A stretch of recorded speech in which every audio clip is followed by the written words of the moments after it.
Менің каналыма қош келдіңіздер. Бүгін тунец балығын әзірлеудің бір нұсқасымен бөлісемін. Оған қажетті ингредиенттер мөлшері видеоның описаниесінде бар.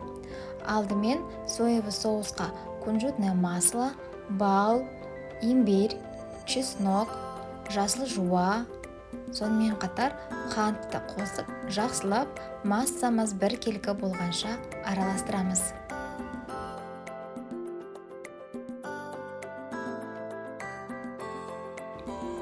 Енді осы маринадымызға балығымызды салып, бетін жауып, холодильникке кемінде 30 минутқа жібереміз.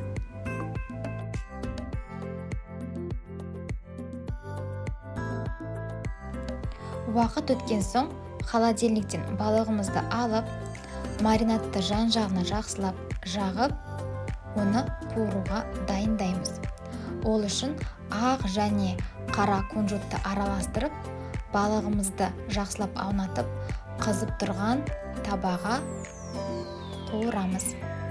Осы кезде оливковое маслоға қуырған дәмдірек шығады, алайда қарапайым сұйық майға да қуыруға болады.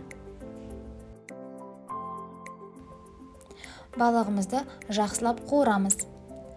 Қуыруға 10-15 минут уақыт қажет. Қуырылған балықты бөлек ыдысқа жібереміз.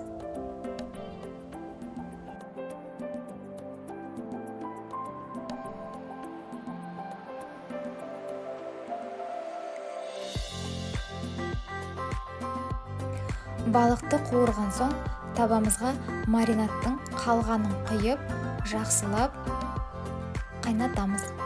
Бұл процеске 2-3 минут уақыт қажет.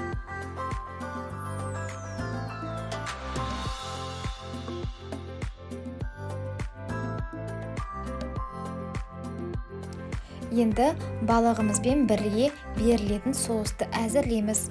Ол үшін майонезге соевый соус және чили бұрышын қосамыз. Жақсылап араластырамыз. Осы кезде чили бұрышын қоспасаңыз да болады. Тунец балығына мен бұқтырылған күріш пісірдім. Тарелкаға алдымен күріш, кейін қайнатылған маринадты құйып, балығымызды кесіп тарелканың үстіне саламыз.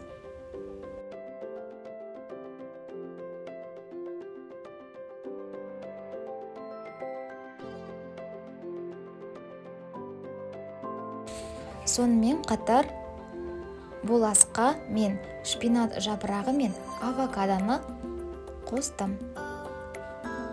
Барлығы дайын болған соң алдын ала дайындалған соусымызды құямыз. Осымен біздің балығымыз дайын. Астарыңыз дәмді болсын. Дәмі өте керемет шығады. Міндетті түрде жасап көріңіздер. Еш өкінбейсіздер.